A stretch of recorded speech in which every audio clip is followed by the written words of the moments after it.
Salve, salve família, boa tarde mais uma vez, Camicast na área. Hoje aqui com um grande parceiro aí que eu conheci há algum tempo, Seizo. Seizo, mano, Muito muito bem. obrigado, valeu por estar aqui, Valeu, cara. Matheus. E estamos aqui para trocar essa ideia. O Seizo é um artista, eu vou chamar de artista plástico, né? Uma pessoa que está aí com o seu modo de vida, sempre fazendo várias coisas, mas atuando muito nessa frente com as artes plásticas, com as Uhum. instalações. E hoje a gente está aqui para conversar, além de filosofia, além de modo de vida, além de Spinoza, Nietzsche, Foucault, Uhum. Deleuze, a gente está para falar sobretudo da vida, né? Que é essa experiência da existência, né, mano? E como Pode é que você crer. tá, Seizão? Tô bem. Contente. Primeira vez que eu faço um esquema assim, vídeo e tal, eu tô achando bem legal. Obrigado Da também. hora, mano. E você tem acompanhado os podcasts aí que estão Cara, rolando? Eu acompanho pouco, pra falar a verdade. Podcast mesmo, eu ainda não entrei muito nesse consumo desse tipo de material. Mas eu tô atento, tô sabendo que tá crescendo bastante esse tipo de formato, né? E acho muito legal. É um canal para pessoas, enfim, mandarem esse recado e conversarem, né, de uma maneira aberta e livre. Sim, poxa, e a ideia, mais do que tudo, assim, é a gente conversar de uma maneira muito descontraída. Eu acho que essa modalidade de podcasts, de conversas que está rolando, e que aí tem essa plataforma da internet como suporte para se mostrar para o mundo, é uma plataforma que consegue descontrair a ideia, né? Então o papo ele consegue ser descontraído, você não precisa ter muitas, diríamos assim, papas nas línguas, né? Uhum. As coisas rolam, acontecem, é, da maneira mais descontraída, porque a ideia, mano, não é uma entrevista. Não é eu te perguntar o que você acha disso ou daquilo. Não, a ideia é a gente trocar uma ideia, Sim. né? É a gente conversar descontraidamente, falar da vida, falar da experiência. É Sim. mais nesse sentido que está rolando, né? Esses novos programas, né? Que estão meio que povoando, né? Pode crer. É um jeito de falar coisas que normalmente eu não consigo falar nas minhas redes sociais, né? O formato de texto, fotografia, só às vezes vídeos curtos, né? Não dá conta, às vezes, de mostrar para as pessoas um pouco mais, né? Sobre o que eu faço, como é a vida, né? O que eu estou pesquisando, etc. Tô animado. Legal. Sim. E o que você está pesquisando agora, assim, mais recentemente, no âmbito das artes? Sim. Bom, eu conheci o Matheus no doutorado aqui na Unicamp, né? Eu sou pesquisador aqui no programa de doutorado da Faculdade de Educação e eu estudo formação de professores, né? A linha de pesquisa é formação de professores e com a arte, né? Mais especificamente com a minha experiência com a arte. Então, é uma pesquisa bastante, vamos dizer assim, pessoal, né? Porque tem um tom de entender e é, talvez de alguma maneira trazer conceitos mesmo da filosofia para compreender como é que foram esses últimos anos da minha vida, né, de formação por meio da arte, e transformar isso num texto, numa pesquisa que sirva para outras pessoas de alguma maneira, né? Então, estou pesquisando a minha formação artística como educador, né, como pai, como professor e também como artista, né?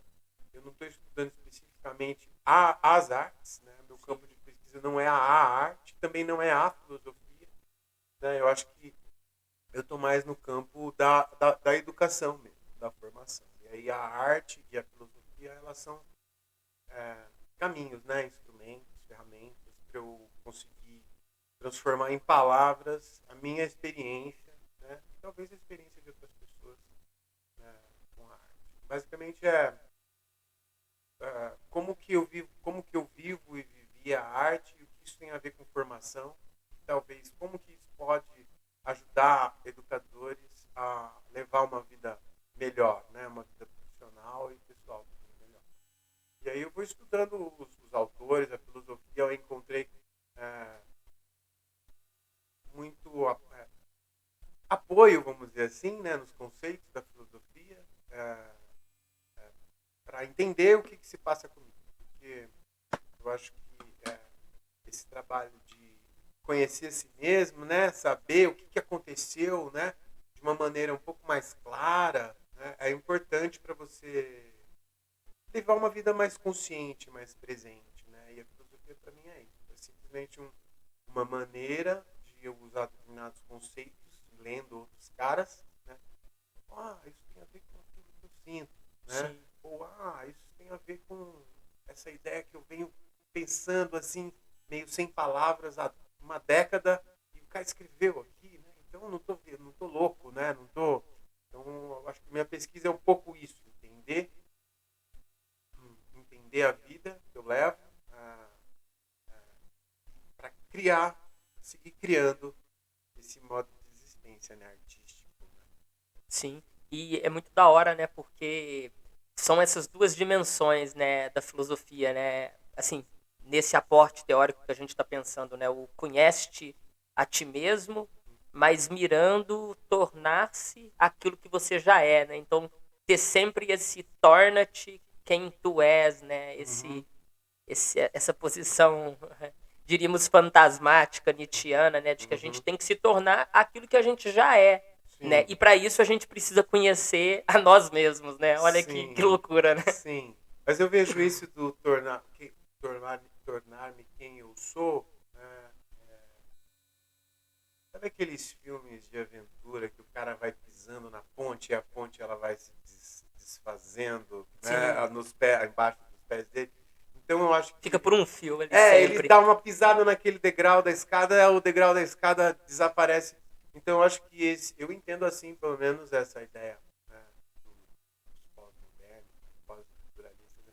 Esse quem eu sou mesmo é quem eu sou mesmo hoje, né? Sim, exatamente. Agora, né? E eu preciso estar sempre criando esse quem eu sou, né? Porque muitas vezes você pode interpretar isso, esse tornar-me quem tu és, né? Esse és como se fosse um grande um graal, né? Um Sim. objetivo, eu vou chegar a ser um ser, né? A minha vida é ir em direção a um ser que eu já sou, né? Não vejo muito assim, Não, sim, claro. né? Eu vejo como uma criação, né? Eu acho que essa coisa da existência artística para mim significa isso, né? É você criar a tua vida, né? Sim, exatamente. Não, então, também tem essa coisa, né? O tornar-te quem tu és, né? Aquilo que você já é, ele está absolutamente associado a essa noção de vir a ser, né? Isso, A sim. filosofia, ela modifica essa necessidade ontológica do ser para o vir a ser. Isso. E né, os filósofos lá que a gente gosta, né? Você já citou os pós-estruturalistas, vão traduzir isso na noção de devir, né? Como que a gente devém, né? Isso, Então a sim. gente está sempre num processo de atualização de nós mesmos, né? Então é um processo de presentificação. Assim,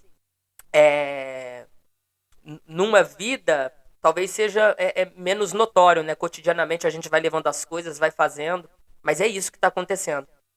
Nas artes, né, ali você tá ali materializando as coisas a todo momento, isso meio que fica encarnado, né, de algum modo, né. Eu sempre penso no Busquet lá, que o Deleuze cita bem, né, o Busquet tem uma frase muito bonita que ele diz, minha ferida existia antes de mim, eu nasci para encarná-la, né, para falar dos processos artísticos e tal, mas esse encarnar não é no sentido essencialista, né, de que existe uma essência, que eu preciso persegui-la, né, é no sentido daquilo que está por vir mesmo, né, Sim. daquilo que devém sobre mim. E aí eu queria te ouvir, eu sei que você trouxe algumas coisas aí também para apresentar, Sim, né, para sim. mosrar para o público em relação ao seu processo artístico, Aham. e a gente quer ver isso também, Claro. quer... Eu acho que como você citou o trabalho do ateliê, né? E Sim. o que a arte tem e o que a minha pesquisa tem de particular, pelo menos é o que eu gosto de achar que tem, né? É muito mais fácil você ter determinadas experiências e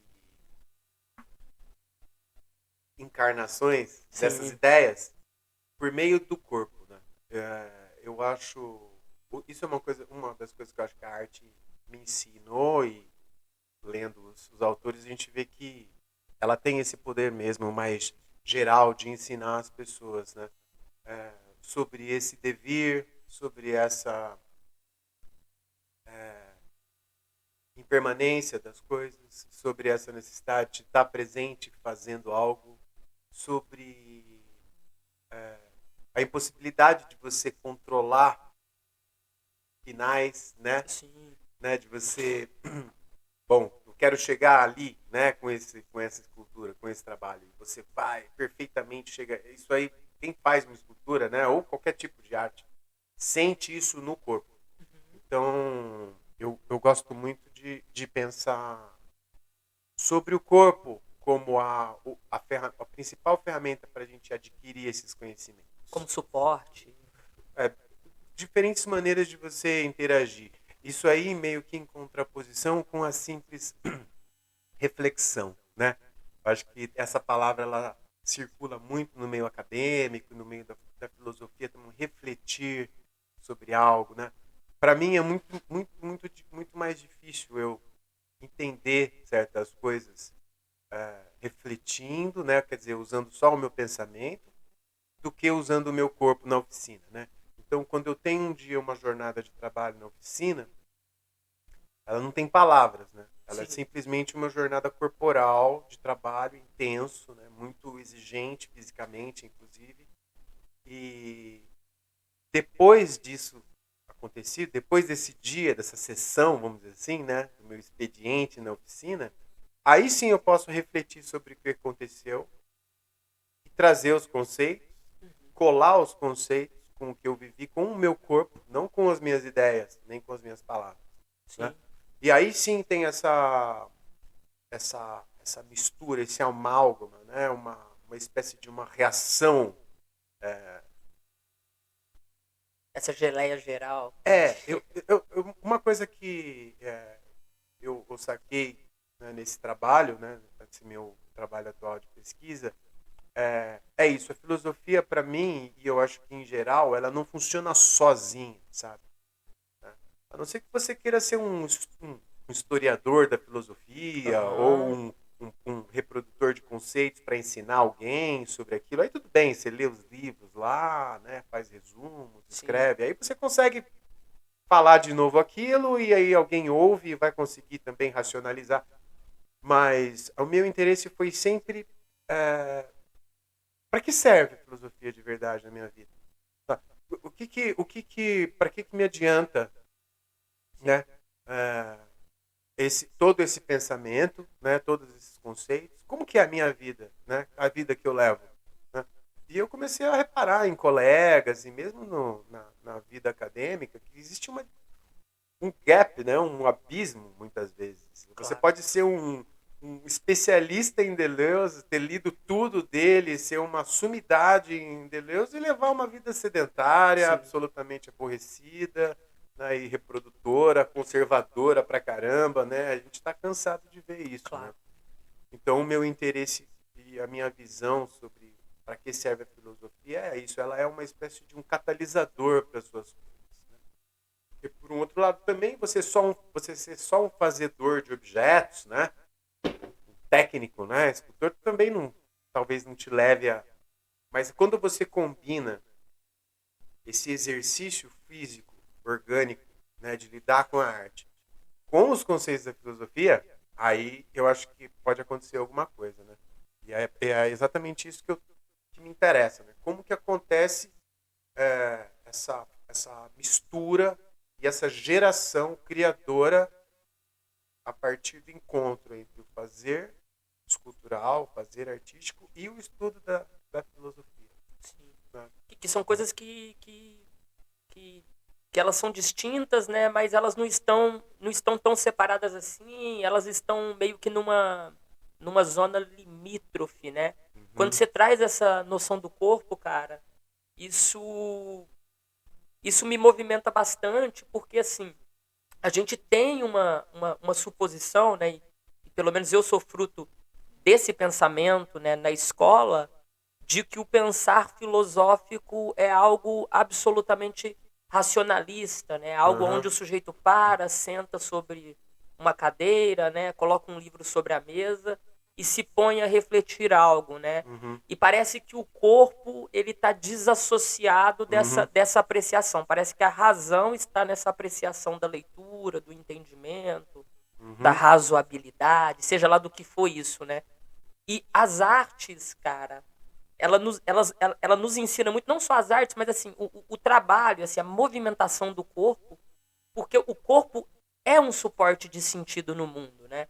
E aí eu acho que essa filosofia que a gente meio que fica na esteira dela, ela é uma filosofia muito empirista, né? Uma filosofia que está voltada para os pontos de sentido do corpo, né? E o artista é meio que assim esse homem, né? Que é o atleta dos pontos do sentido no corpo, né? Porque ele está muito longe da gente, né? Como filósofos, como historiadores da filosofia, né? Ele está muito atento, né? Para as apreciações do mundo. Sim. E pelo menos eu vejo isso nos artistas, né? Aham. Então tem uma elaboração muito mais elaborativa, sabe? Sim, sim. Então,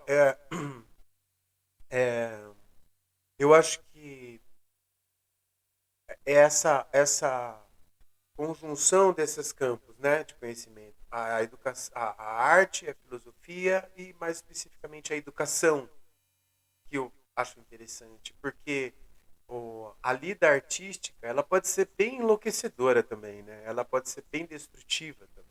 Eu vejo assim.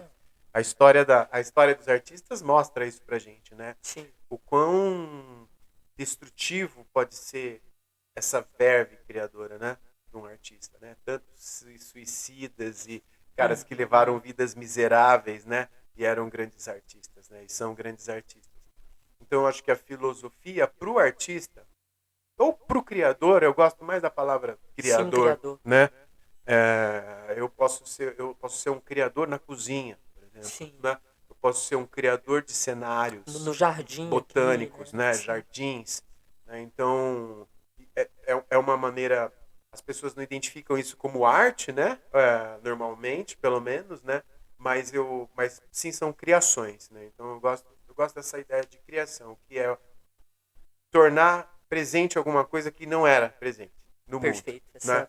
Então é isso que eu acho que para mim é arte, né? Seja na cozinha, no meu jardim, numa conversa, como aqui a gente está dando luz, né? Estamos tornando presente o encontro que não havia. Então a gente criou o encontro aqui, né? Sim. Então isso é uma coisa criadora. Artístico aí depende de como você vê isso, né? Etc. Mas para mim é artístico. E a ideia de existência artista, né? Vida artista que alguns dos autores usam, né? A vida artística, uma vida artista, né? Acho que é isso, né? É uma vida que você pauta pela criação, né? Pela essa dar luz, dar presença a alguma coisa que não existia antes, seja lá qual for o seu trabalho, seja lá qual for. Diferente do reprodutor, eu acho que é o que impera no mundo sedentário, vamos dizer assim, né? O reprodutor ele não cria, né? Ele repete, reproduz falas, reproduz ideias, reproduz objetos, reproduz coisas, né?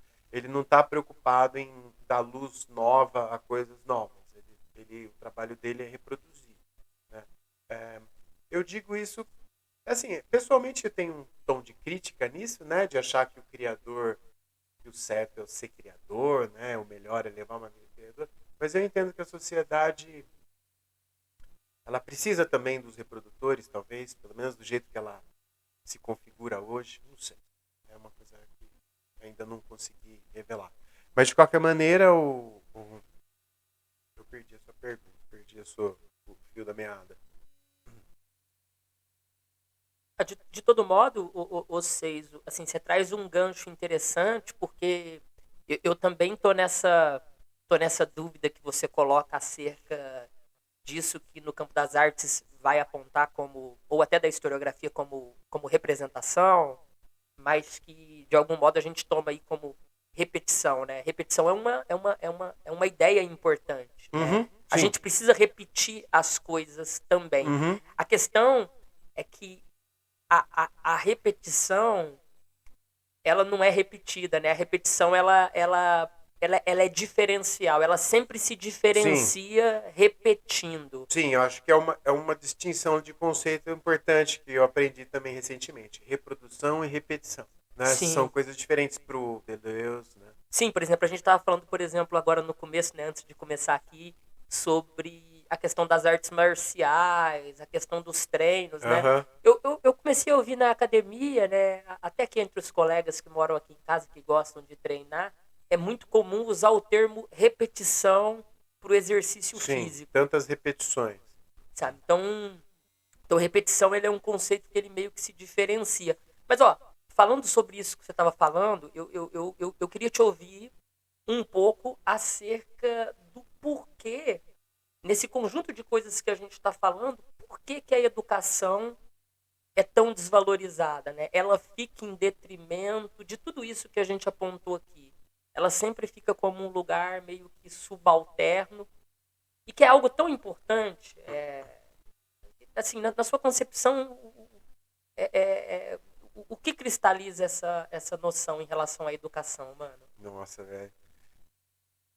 Assim, É uma baita de uma. é um problema com muitas facetas, né? E você pode abordar isso a partir de qualquer lugar que você queira, né? Seja a partir da economia, da cultura, da política, né? Da natureza, né? Da Sim, ecologia, né? Do organismo, da nutrição, né? A gente pode abordar isso de diferentes maneiras, mas eu acho que uma coisa que faz com que as pessoas desvalorizem a educação é uma ideia, é a ideia do essencialismo mesmo, de uma sim, maneira. Porque, por exemplo, na infância, como que a gente vê a infância tradicionalmente? Que é onde começa a educação, né? É onde a educação surgiu como instituição civilizatória, foi na sim, infância, né? Por causa do problema das crianças, né? Como que você faz, como que você cuida das crianças? Né? Na Idade Média começou a aparecer esse problema.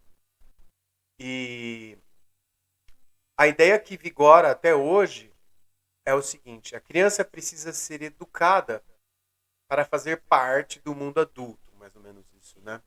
Isso, por trás disso, está uma ideia de que a criança, se ela precisa ser educada para formar parte do mundo adulto, antes de ela ser educada, ela é uma espécie de um selvagem, assim, né? Ou um sub-humano, né?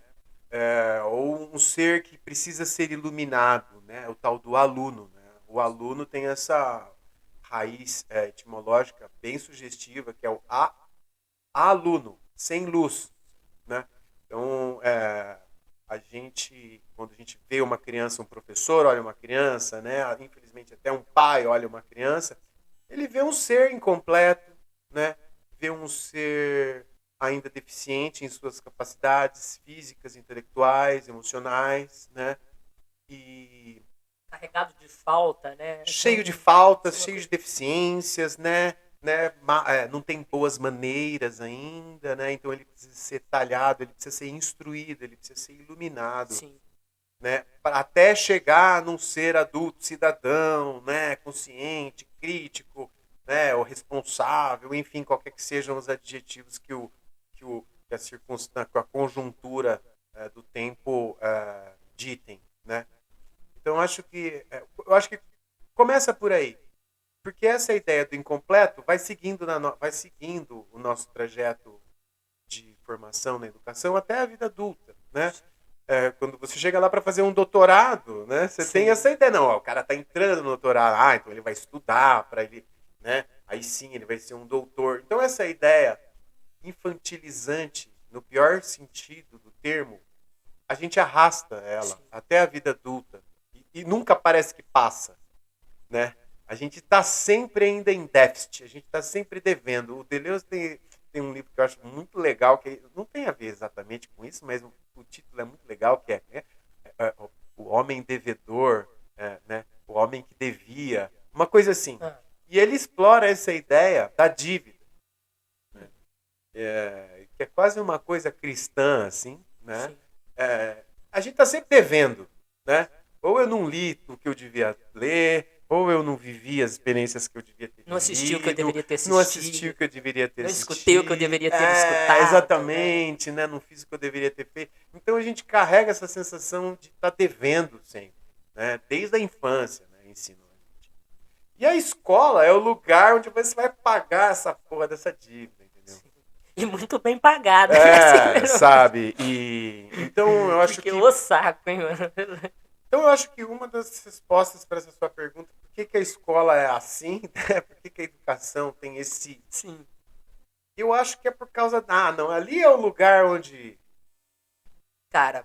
Onde os incompletos vão tentar se completar, sabe? Ali é o lugar onde a gente vai tentar salvar esses ignorantes e para ver se eles se tornam ou um adulto responsável, um cidadão consciente, um profissional bem capacitado, seja lá o que for a finalidade da... Sim. Então, a pergunta, né, a pergunta no sentido da conversa aqui, ela foi ampla, mas na verdade eu não consegui falar da precisão que eu queria ter com ela, que é o seguinte, cara. Por que esses processos, né, de educação ou de pedagogização, já é algo aí bastante criticado, né? Mas por que esses processos são tão desvalorizados no nosso próprio meio, né? Entre aqueles que estudam. Então, de modo geral, a gente percebe, né, e consegue elencar por que a educação é desvalorizada, mas uma coisa que não entra na minha cachola, né, no meu quengo, é por que nós próprios do ensino superior, dos programas de pós, por que a gente desvaloriza, né, a educação. Se você for na universidade, você vai ver lá, tem aquelas rixas de curso, né, pedagogia ali, ou as licenciaturas são algo sempre muito subalternizados, algo que os próprios alunos não querem fazer tanto, não dão tanto valor, sabe? Era mais ou menos nesse sentido. Que é uma coisa curiosa, porque isso eu aprendi lendo o Gilles Deleuze, né? Que são esses processos de pedagogia e de educação que fazem com que determinadas linhas teóricas, epistemológicas continuem. Né? É através do processo da educação que as coisas continuam existindo. Então assim, é meio clichê falar isso, pô, a educação é mãe dessas relações, mas é uma verdade, sabe? E tem muito essa coisa no Deleuze, né, de uma educação dos sentidos, né? De uma, o que ele chama de uma pedagogia dos sentidos, né? Educar os sentidos para as experiências no mundo, né? Sim. E aí o sentido não é o sentido da razão, né? O cérebro entra como esse aporte que suporta a comunicação dos sentidos no corpo. Mas aí tem uma coisa muito bonita, né?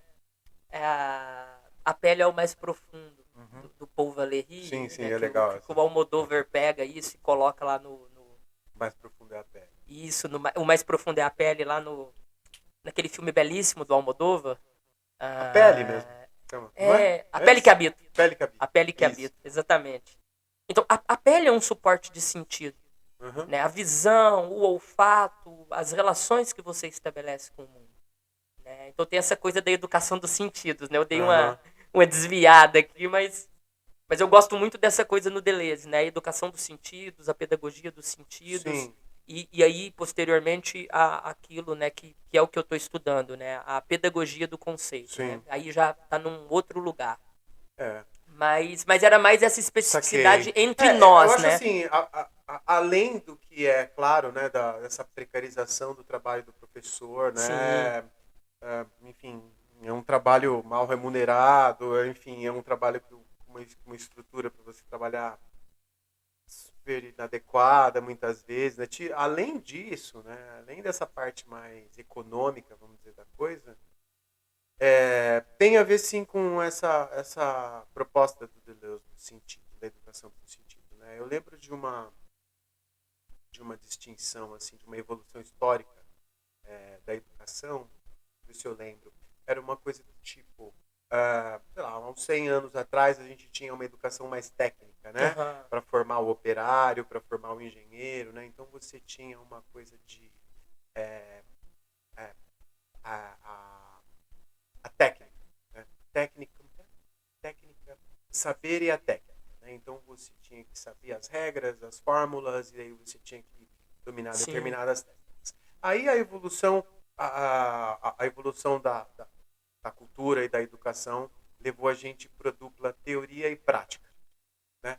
Eu acho que é onde a gente está. A modernidade traz isso, né? Uma certa uma humanização, vamos dizer, da educação, com toda a influência dos filósofos modernos, né? O materialismo histórico, tal, as evoluções, trouxe essa ideia da teoria e prática. Então, temos que estudar os conceitos, depois pô-los em prática. A educação era isso, né? Teoria e prática. A gente vive isso muito hoje, acho que predominantemente ainda na escola. Né? Você estuda os conceitos e depois você vai pôr em prática. Né? Esses pós-estruturalistas, os caras mais modernos, eles estão sugerindo uma nova dupla para a escola, que é a dupla experiência e sentido. Uhum. Não é mais teoria e prática e nem técnica e saber e técnica. Né? Agora a gente tem essa sugestão de experiência e sentido. Tem a ver com isso que você falou do Deleuze, a pedagogia do sentido. Então, acho que a gente, talvez, né, de uma maneira otimista, a gente esteja numa fase de transição da escola para um homem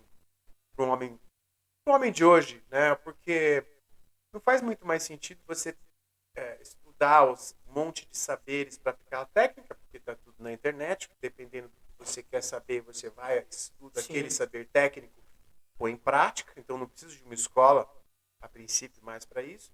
A teoria e prática, né, que é essa ideia especialmente ligada ao materialismo histórico, né? Uhum. A teoria, essa ideia de teoria e praxis, Sim. também ela desvincula, ela divide em dois momentos, né? Muito ligado à vida sociopolítica, né? Teoria, né? E depois a praxis, né? Do professor, então eu tenho que estudar lá os caras e pôr em prática na sala de aula. Eu aprendo isso. Aí esses caras estão falando assim, não, o mundo contemporâneo, o mundo que vem por aí, precisa de pessoas mais ligadas nos sentidos. Uhum. Por um monte de razões, tecnologias e tudo mais. Você vê hoje em dia o déficit de atenção é uma verdadeira pandemia. Eu acho que a gente vive hoje é a dificuldade das pessoas em prestar atenção em coisas mínimas do dia a dia. Você vê isso em todas as faixas etárias, indiscriminadamente, em todos os países do mundo. Né? Pessoas absolutamente desatentas e desligadas do mundo material, desligadas do seu próprio corpo, desligadas da sua própria experiência de vida. Né? E isso traz um monte de problemas. Né? Problemas de saúde, problemas sociais, problemas de desenvolvimento mesmo da civilização. Né? Um mundo com pessoas desligadas, imagina. Uma grande alienação, vamos dizer assim, para usar que é um paradoxo, né? Porque ligadas continuamente, né? A hiperconectividade é a ferramenta para o desligamento, para a alienação do seu próprio corpo, do seu próprio... Não precisaria ser assim, né? Eu acho que... Uma espécie de adestramento dos sentidos também, né? Também, você sabe lidar com uma tela, né? Você se dá bem com um teclado, mas na hora de cortar uma banana, você se embanana inteiro, né? Na hora de instalar um chuveiro, você não sabe como que é, né? Na hora de prestar atenção numa ameaça que está se aproximando, você também não, você nem se liga, né? Então, eu acho que talvez, né, seja alguma coisa por aí. E a ideia da experiência e do sentido é uma ideia de reconexão também, né? Uma ideia de, como você disse, voltar a estar presente na minha vida, voltar a estar consciente do que eu tô fazendo, do que eu tô vivendo, do que eu tô fazendo agora, sabe? Eu estava saindo de casa agora, o meu filho, pai, na volta você traz cebola, porque não tem, tinha um monte de cebola em cima da mesa, assim. Sabe, filho, olha ao redor, cara. Você precisa olhar ao redor. É mais importante o mundo ao fora de você, né? Não dentro de você. O que importa é você prestar atenção no mundo. E eu acho que aí é uma hipótese, né? Não estou citando ninguém aqui, mas é o que eu observo, né? E meu trabalho tem a ver com isso, que é esse desligamento. E E os professores, aí voltando à tua pergunta, por que os próprios educadores desvalorizam o trabalho de ser professor, né? Não sei, acho que foi isso, né? Você perguntou um pouco. Sim. Por que é desvalorizado dentro do próprio... É porque a gente sente isso. A gente sabe que tem uma coisa nonsense, né? A gente está falando de sentido, né? E a gente sabe que aquilo não tem sentido, né? Então as coisas que já tiveram sentido deixaram de ter, né? Porque o tempo e a evolução, né, da tecnologia, da cultura é móvel. Então alguma coisa que fez muito sentido 50 anos atrás, hoje não faz mais. Claro. Você sabe, todo mundo sabe. Hoje você está super empolgado com isso aqui. Nossa, trabalhei 10 horas nisso aqui. Hoje eu já não faz, perdeu o sentido. Acontece. A arte mostra muito isso. Sim. Peças como essa que estão inacabadas, né? Eu preciso voltar para ela, mas ela não tem mais o sentido do trabalho. Ficou ontem, né? Então eu tenho que lutar para voltar para terminar essa peça. Então isso é uma das coisas que a arte ensina. O sentido se modifica também. Claro. O sentido das coisas, o sentido da vida vai se modificando. E você só consegue se ligar a esse sentido e manter a tua vida com sentido quando você está aberto para isso, que é um conceito também na filosofia, que a gente chama de experiência, né? Apesar dessa palavra estar bastante desgastada já, né? Está sendo usada de muitas maneiras e tal, é um conceito muito importante para o meu trabalho, né? O que é ter uma experiência, né? Quando a gente fala, tive uma experiência, do que a gente está falando? Então isso é muito importante. Sim. E assim, cara, é muito importante, só queria abrir o parente aqui, né? É que é o seguinte, mano, o sentido, né, não é nessa acepção moderna de um sentido teleológico, né, um sentido voltado para um fim. Mas a gente está falando de um sentido afetivo mesmo, né? Por isso que ele se modifica, por isso que ele se reorienta, por isso que ele desvia, né? Isso. O sentido é o sentido afetivo. Afetivo. E todo afeto tem a ver com o corpo, está relacionado com o corpo de uma maneira muito carnal mesmo, né? Eu acho, pelo menos, né? O sentido, ele, pelo menos para mim, no meu trabalho, o sentido como artista, né? Agora, o sentido, ele é uma coisa estética, né? O sentido, ele é uma coisa material, né? O sentido é uma coisa que eu vejo. O sentido é uma coisa que eu, ao mesmo tempo, eu sinto profundamente, né? Que é o afeto. É uma ideia, eu entendo o conceito de afeto assim, né? O afeto é alguma coisa que, ao mesmo tempo, e indivisivelmente, eu sinto muito profundamente, de uma maneira muito abstrata e, né, sem palavras, mas ao mesmo tempo ele é concreto, visual, corpóreo, corporal. Na oficina a gente sente isso. Quem trabalha com arte sente isso, né? Uma necessidade de terminar aquele trabalho, de ver aquilo pronto, né? Uma coisa estética no sentido. Né? Eu acho que é um pouco disso. Então, enriquecer a vida esteticamente favorece a você viver uma vida com sentidos. Sim. Né? Essa é uma hipótese também. Então, a gente está num lugar organizado, com plantas, né? Limpo, né? Agradável, esteticamente organizado, vamos seja lá o que eu entendo por organizado, mas esteticamente pensado, né? Favorece eu levar uma vida melhor. Isso é uma coisa grega, não é nenhuma novidade, né? Sim. A estética da existência é um conceito milenar. E não está associado a nenhum tipo de apreciação moral da vida, né? É isso que eu acho muito da hora nos gregos, né? Porque posteriormente começa a se dizer que algumas práticas ascéticas, né? Porque isso é uma prática ascética. Olha o moralismo dessa prática. Não, né? Os pitagóricos, eles tinham uma prática de vida, os estoicos tinham outras, né? E você tem uma necessidade de levar a vida de um determinado jeito, que é um jeito daquela escola ou daquelas escolas, mas esse jeito ele está indissociavelmente voltado para uma elaboração da vida melhor. E, cara, eu concordo assim plenamente com isso, assim, essa coisa dos gregos, assim. Eu acho que estarmos organizados, né, exteriormente, isso é uma coisa muito doida, cara. Como que as coisas se desenrolam melhor na própria elaboração da vida, na continuidade dos projetos, das ideias, Sim. assim. Isso é muito doido, cara. Sim. Assim, eu falo, porra, mano, os caras estão falando disso lá atrás, cara. Esse negócio vale até hoje, Vale sabe? até assim. hoje. O cuidado de si é um conceito também muito importante no meu trabalho, né? E pro Foucault também, né? Ele falou bastante sobre esse cuidado de si. E sempre a partir dos gregos, né? Sim. Ele foi lá atrás para falar sobre esse cuidado de si. Eu queria falar sobre algo, cara, assim. O projeto, né? Me perdoe se eu estiver falando um nome errado, mas o projeto da Nave na Mata, que é algo que me interessa muito, né? Eu gostaria que você falasse um pouco sobre isso e se essa noção, né, do cuidado de si, se isso pode ser pensado ali na Nave na Mata, né? Para quem não conhece, vai ver esse vídeo, né? A Nave na Mata é um espaço, acho que diria, de resistência e de residência artística, né? Sim. Fala um pouco da nave pra gente, Ceis. A nave eu acho que é o, assim, talvez o projeto mais audacioso, assim, da minha vida, que consegui concluir, vamos dizer assim, E né? começou quando?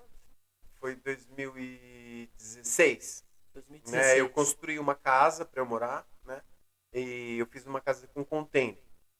E desde o projeto da casa, eu concebi o projeto da casa já pensando em ser uma residência aberta, né? Uma residência para receber pessoas, né? Onde eu vou morar, mas também é onde eu vou trabalhar, né? Então, eu tenho a minha oficina lá e tenho esse programa de residência artística, né? A residência artística é uma ideia, uma maneira de formação, né? Uma forma de educação também, né? Bastante comum assim no meio artístico, né? E basicamente é você passar alguns dias em um lugar para trabalhar, né? É uma ideia eu sempre achei muito bacana. Então é uma mistura de hospedagem com ateliê, né?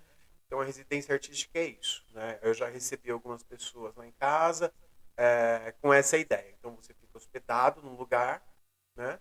Pode ser um dia, mas pode ser 15 dias, né? E você tem à sua disposição ferramentas, um espaço para trabalhar, material, presença de outras pessoas, né? Para desenvolver alguma coisa nova, né? Então, como eu falei agora há pouco, aquilo de começar algo novo, dar luz a algo novo, né? Como essa definição da criação, né? A Nave na Mata tem essa ideia, tipo um lugar para você começar uma coisa nova, né? Então é um projeto que eu gosto muito. Teve um revés agora por causa da pandemia. Sim. Eu tive que interromper essa ideia, né? No ano passado e tal. A gente não teve visitantes lá. Ainda eu não recebi ninguém. Estou esperando para o próximo semestre poder voltar a abrir devagar. Sim. Mas é uma ideia de residência artística, ou o que eu gosto mais é hospedagem criadora. Hospedagem criadora. A residência artística é um termo mais comum, então eu ainda uso, né? Sim. Porque é mais fácil das pessoas identificarem e saberem do que se trata. Sim. Né? Mas eu acho que o termo que eu gosto mais é hospedagem criadora. Sim. Né? E as pessoas, elas te contactuam pelo, assim, tipo, tem alguma plataforma? Talvez a gente coloque aqui, se tiver o site, a gente pode colocar aqui. Sim, tem um site e a gente tem uma página no Facebook também. Sim. E, como eu disse, eu dei uma suspendida na movimentação desses sites, né? Por causa um pouco do doutorado e também por causa de ter que parar um pouco com a divulgação por causa da pandemia, né? Deixa eu ver se eu lembro. Se você buscar a Nave na Mata, é um desses plataformas de blog normal. Ah, legal. Eu não sei se é legal. WordPress ou... Não é WordPress. Eu conheço, mano, a Nave na Mata, viu, galera? E o espaço é realmente incrível, né? Estive lá uma vez, né, que a gente jantou juntos e, poxa, eu gostei muito, esteticamente muito bem elaborado, assim, um lugar assim... Foi massa aquele dia. Foi massa pra caramba e em um lugar ali que a gente percebe que a noção do cuidado de si tá posta, né? Talvez se você entrar no Facebook, o link do site deve estar lá. Né? Ou, não sei se acho que no link do site. Mas a ideia da Nave na Mata é muito ligada à minha pesquisa também, claro, né? Aham. Porque é um espaço de formação, né? E a minha pesquisa está trabalhando com formação. Né? É isso aí. Ah, olha aí Ah, que ah, ah. bacana.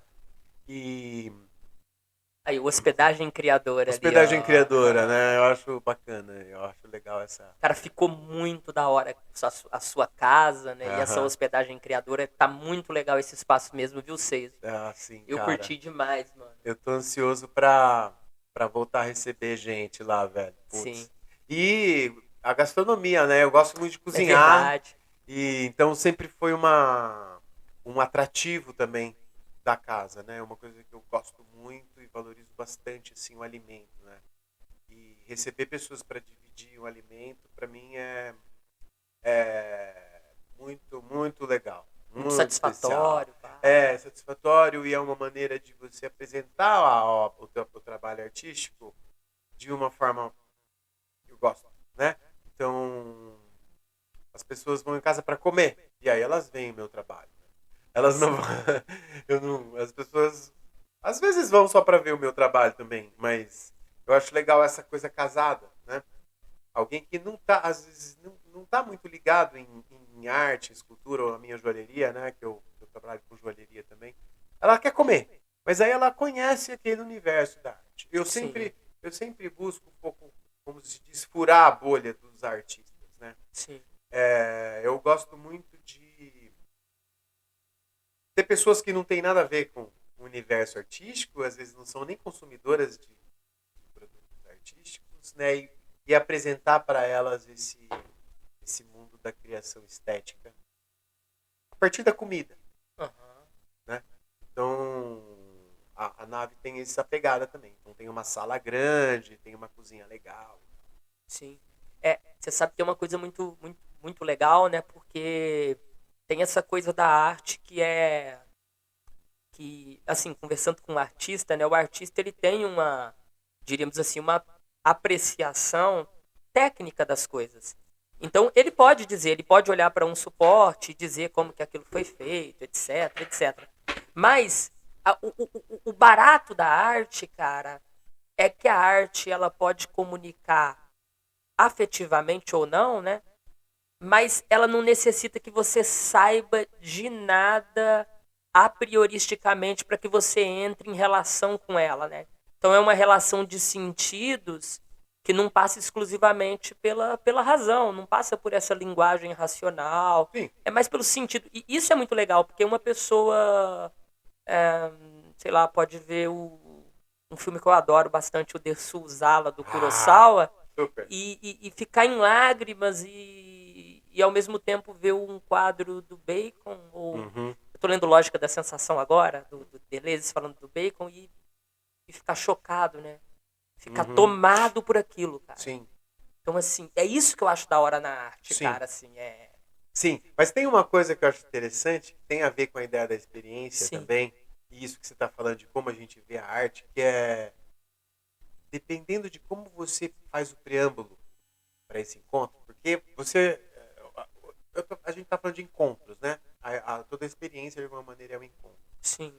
Encontro com um objeto, encontro com uma pessoa, encontro com um lugar, encontro com um clima, encontro com um animal, encontro com Que são fontes. corpos, né? São São corpos, né? corpos. Lugares, né?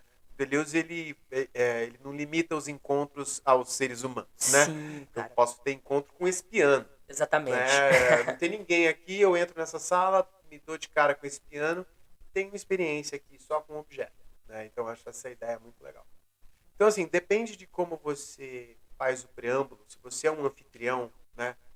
Um anfitrião pode ser um Bluetooth professor, connected. pode ser um professor é um anfitrião, né? Sim,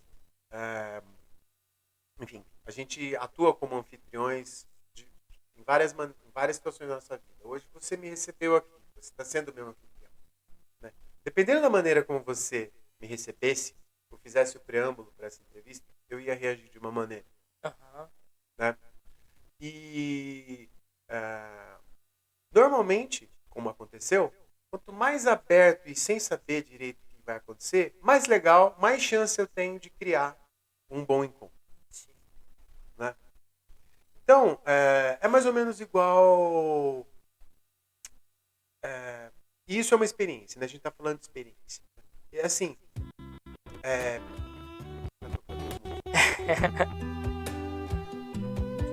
Tá tocando uma música aqui no nosso som. É isso mesmo, produção? É isso mesmo, produção. É isso mesmo. Eu acho que... Devia ter alguma Dá uma coisa. olhada no... Parou a música, mas... Parou a música. Mas eu acho que não tá vindo da TV não, cara. Não tem nada que ver com a TV. É. Dá só uma olhada no... Abre o programa que tá gravando, o Audacity, vê se tá gravando. Porque teve uma hora que apareceu um sinal de Eu Bluetooth ouvi uma aqui. voz Bluetooth também. disconnected. Olha lá. Bluetooth disconnected. Som. Testando. Ó, meu telefone tá Continua desligado. gravando. Tá tudo certo. Tá tudo certo. Provavelmente, cara, o que que acontece? Essa mesa, ela tá conectada no meu Bluetooth, no meu celular. Provavelmente deve ter acontecido alguma coisa ali que entrou no meu celular. Se você puder olhar, Bolívia. Pode crer. E já fazendo esse brevíssimo parênteses, você quer tomar uma cerveja, Vamos fazer uma um água, mas... intervalo? Não, Mas a gente, não a faz gente, a intervalo. gente segue, a gente... Segue, tá Mas bom. se você quiser ir no banheiro também, fica à Tá. vontade. Então você dá uma olhada aqui, eu trouxe pra você uma seleção de... Não, Vamos junto? Fala. não, eu acho o seu trampo muito da hora, mano. Isso daqui, sobretudo, eu sempre vejo as fotografias lá e eu falo, mano, eu queria colocar isso no meu cabelo.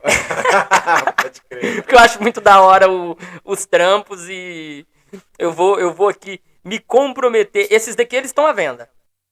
Sim. Alguns estão. A maioria tá. Tá, eu vou comprar um aí. Eu vou adquirir um, cara. Mas muito da hora. Mostra aqui pra gente e fala um pouco do que é isso, mano. Assim, o que. Então, isso daqui é joalheria. Ou escultura para você usar no corpo. Sim. Né? Esse é um conceito que mudou bastante a minha vida quando eu encontrei, que é essa ideia de arte e joalheria. Que se distingue um pouco daquela joalheria convencional do anel de brilhante, tal, do ouro, né? Onde tem outros valores em jogo, né? Não só o valor do material com que foi feito o objeto, mas valores estéticos, de conceito e artísticos, né? E isso aqui é um negócio que, como eu disse, mudou o meu percurso como pessoa, assim, quando eu descobri que existia, né? Que são pequenas esculturas que você pode carregar. Sim. Não. Você usa no corpo, né? Cada peça é esculpida com madeiras que eu chamo de preciosas, né? Todas de resgate, resgatadas do lixo mesmo, ou doadas por pessoas, né? Sim. Mas são madeiras especiais, vamos dizer assim, e raras e bastante antigas, enfim, tem uma preciosidade na madeira, né? É uma coisa que me moveu muito durante o tempo, é uma paixão, né? Foi uma grande paixão, agora é um amor, né? Sim. Mas veio pra ficar. Veio pra ficar, E esse é um trabalho que eu vendo, né? Então, uma parte da minha subsistência vem da venda desse material. Eu costumo expor em lojas, às vezes em pequenos mercados públicos, assim, feiras, Sim. né? E já participei de algumas exposições fora do país e tal. Então, de alguma maneira, eu me profissionalizei como um joalheiro, né? Sim. São esculturas, mas também são joias, né? Objetos para você carregar. Olha isso daqui, né? que legal. E eu exploro outros materiais Caramba, também, além da Enseis. madeira, né? Meio que uma loucura, assim. Né? Cara, eu tô um pouco mais velho, mas eu chamo isso aqui de homenzinho. Eu adoro esses homenzinhos, cara. É muito da hora. Hominho. Hominho aqui. Hominho, Muito legal, mano. É isso. Não, tem vários trampos aqui, né? Aqui acho que é meio que... É um broche, assim. E é um pé, né? É um pé de jacarandá da Bahia. Um pé de jacarandá da Bahia. Exatamente. E você chama isso aqui de... É um broche? É um broche. Ah. Pra pôr na camisa, no paletó e tudo mais. Esse é um mundo é um mercado muito grande, assim, fora do Brasil, né? Tem muitas Sim. exposições. Quais países você já foi com esse trabalho? Cara, então, o que deu o impulso assim, inicial foi em Barcelona, Aham. 2011, né? Que eu tinha acabado de começar a fazer esse trabalho. E deixei o trabalho numa loja em São Paulo, e aí uma curadora viu esse trabalho, a Miriam Corokovas, que é uma amiga até hoje, e me convidou para ir para Barcelona, Aham. participar de um evento lá de artistas. Então foi muito legal. Aí eu dei um jeito de ir, e aí eu conheci esse universo e eu fiquei louco, assim, né? Tinha gente do mundo inteiro, né? E clima, assim, muito vigoroso e consistente do ponto de vista de ser artista, sabe? Uma coisa Aham. que eu não tinha visto no Brasil, que eu acho, não sei onde que existe isso no Brasil, né? Você ter ah, uma certa visibilidade e ocupar realmente um lugar no cenário artístico e social de um lugar, Sim. Isso né? ser valorizado, E ser né? valorizado, e as pessoas, e colecionadores, Sim. né, e galeristas do mundo inteiro olhando o seu trabalho. Então, para mim foi um negócio assim meio uau, né? Como eu disse para você antes da gente conversar, eu não tenho uma formação artística formal, né? E eu não era um artista profissional antes de 2011, vai, com esse evento em Barcelona. E depois eu voltei para Barcelona 2 anos depois, para o mesmo evento. Aí eu participei de 2 bienais em Pequim. Então eu tive uma Pô, projeção foi pra internacional. China, né? Porra. Nas bienais de Pequim eu não fui, foi só o meu material. Depois eu visitei Xangai, mas por outras Sim, razões. por outras razões.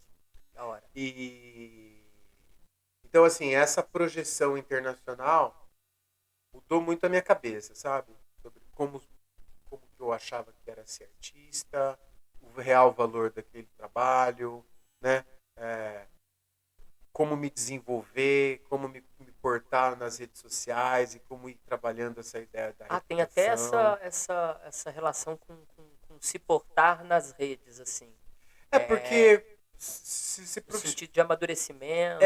amadurecimento e de construir uma reputação também, né? Aham. Eu acho que eu sempre usei as redes sociais de uma maneira profissionalizada, vamos dizer assim. Como eu estava te falando, eu venho da área de negócios, assim, né? Sim, Marketing, comunicação. A minha formação de graduação é na área de negócios, sim, né? Depois que eu fui começar a dar aula e depois que eu fui começar a ver o trabalho artístico como realmente uma carreira possível, né? Mas a minha formação é nessa área de negócios.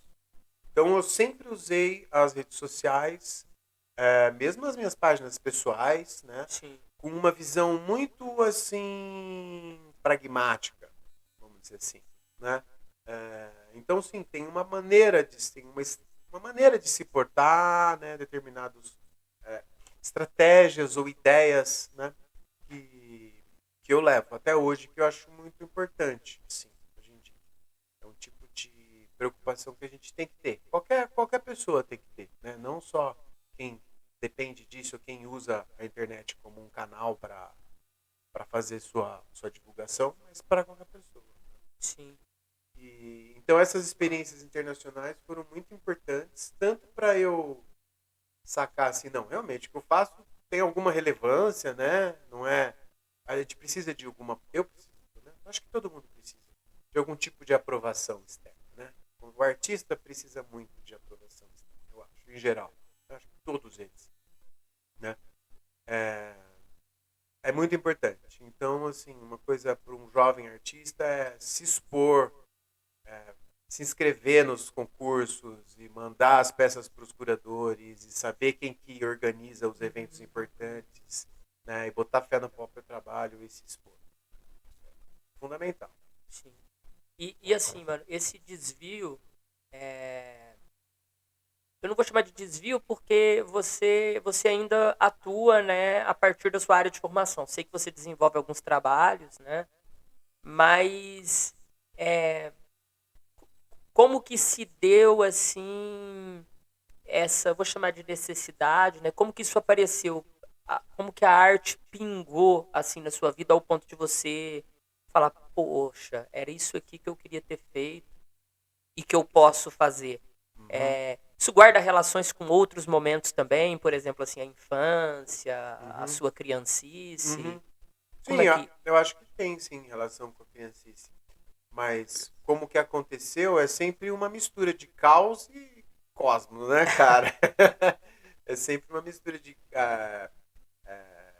intempéries do mundo e da vida. Tipo, fui mandado embora de um trabalho, fiquei um tempo sem trabalho e comecei a frequentar ali a Mata de Santa Genebra, onde tinha uma oficina de madeira, que eles deixavam a gente trabalhar com restos de madeira que eles colhiam na mata.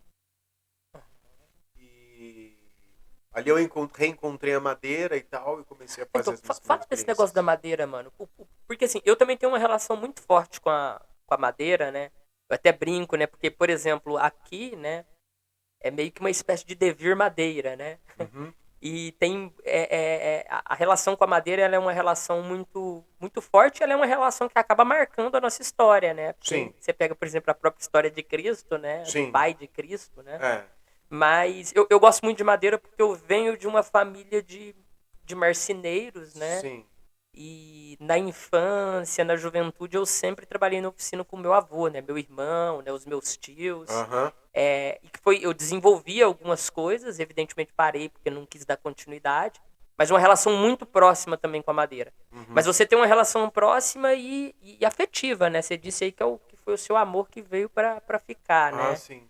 É, a madeira, ela é um material antiquíssimo, né? Tá no nosso DNA, eu acho, sei lá, tá encarnado em todos os homens do planeta, porque foi o primeiro material que a gente dominou, né, evolucionariamente, foi a madeira, né? Sim, Da onde veio o fogo, da onde a gente fez o nosso primeiro abrigo, da onde a gente fez a nossa primeira arma, da onde a gente fez os primeiros tudo, foi de madeira. sim. Então acho que isso é uma coisa legal de considerar. Outra coisa que a madeira tem, que eu acho diferente, assim, específica, que ela é multissensorial, né? Ela tem cor, ela tem cheiro, ela tem peso, ela tem textura, né? Ela tem um monte de variantes, Volume, de né? diferenças, densidade, né? Densidade. Diferentes. Ela tem muitas características que o metal não tem, que a argila não tem, que né, muitos outros materiais usados para os crafts, né? Para os objetos que a gente faz, não tem, né? Então a madeira ela tem essa peculiaridade orgânica e como a gente está falando de afeto, de sentido, né, e de estética, é um material rico em afetos e sentidos, né? Por isso que ela é tão atraente para muita gente, né? É, quando eu exponho o meu trabalho, as pessoas realmente se emocionam, assim, sabe? Sente o cheiro, nossa, tem o cheiro do armário da casa da minha avó, sabe? Ah, Nossa, tem o cheiro quando eu trabalhava, como eu era criança, com meu avô e a gente fazia tal coisa, esse cheiro. Então, ou, nossa, essa cor, né? Então, as pessoas realmente se emocionam com a madeira por causa talvez por causa dessas memórias infantis, né? Eu com certeza relaciono com a minha infância. Acho que todo mundo tem memórias com madeira, né? aham, Pelo menos até a nossa geração. Não sei como é que vai ser daqui para frente, mas assim, o cheiro do móvel da casa da avó, a aham. oficina de madeira onde seu pai foi buscar a cama que ele encomendou, né? E o brinquedo que você fazia quando você era criança. Então a gente tem um vínculo afetivo, no sentido afetivo mesmo, emocional, né? Sentimental, muito grande também. Todo mundo tem. Por causa disso. É um material comum, um material que estava presente na nossa vida. Para mim também foi assim, né? Quando eu comecei a trabalhar com madeira, eu tive muito essas sensações de prazer que eu não sabia direito de onde vinha. E a madeira tem um negócio louco, né? Porque ela se olha na terra, ela tá meio queimada, toda Aham. suja, né? E quando você corta ela dentro, ela tá pura, tá brilhante, Sim. tá reluzente, com uma cor que você não imaginava que ela tinha e tal. Então, esse tipo de descoberta que é muito carnal, né? Muito material, ela mexe muito com a nossa cabeça.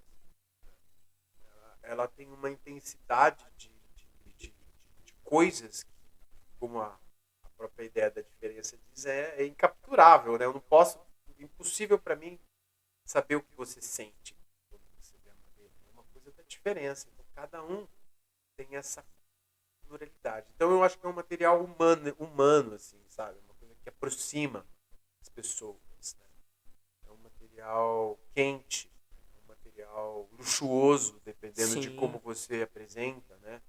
Você pega hoje os objetos de luxo, muitos dos objetos de luxo, alto luxo, tem madeira na composição, né? sim, Madeiras especiais e madeiras... E é também os mais simples possíveis, né? Também tem madeira. Então é uma substância, é um material... Nossa, sei lá, não tem, né, todos esses adjetivos juntos, né? sim. É algo que está aí, né? Presente, É, no né? chão da rua, né? E o brasileiro ainda mais, né? O brasileiro, a gente está muito acostumado com a madeira, né?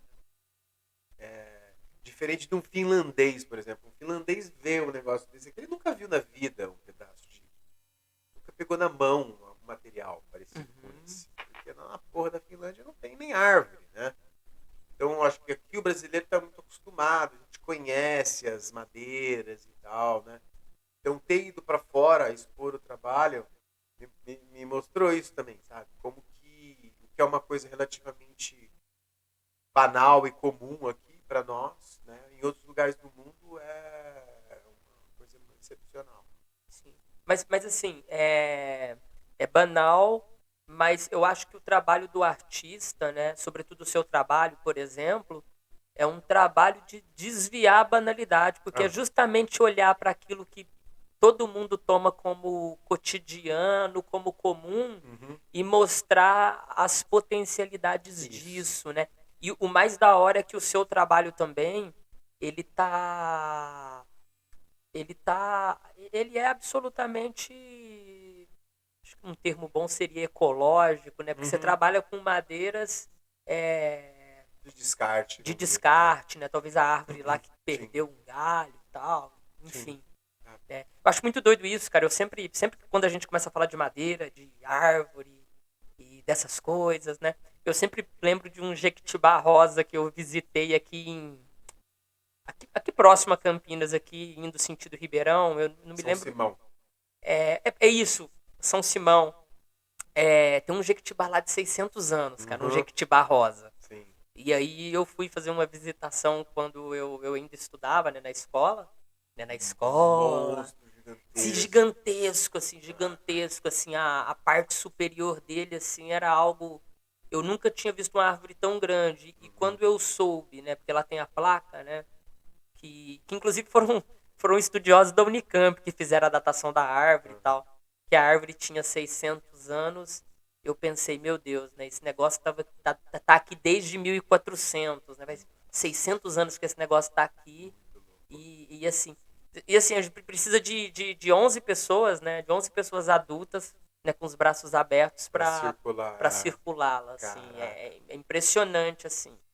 E tem árvores aqui no Brasil que são enormes, né? Uhum. Aí Na Amazônia, no né? Amazonas, até parece que acharam uma agora na Bahia aí, que estão datando como uma das mais velhas agora também, acho que no sul da Bahia. Mas enfim, é, eu tenho uma relação muito afetiva com árvore Uhum. também, cara, É, assim, com o, plantas. essa coisa ecológica nunca foi assim um tema muito central assim no que eu faço. Eu entendo que sim, tem uma coisa que pode enquadrar como ecológica, mas eu gostava de assim, como transformar um toco velho de madeira que estava jogado lá no chão, que não valia nada, em alguma coisa que pode ser muito importante para alguém, Sim, alguma coisa que uma pessoa deseja, né?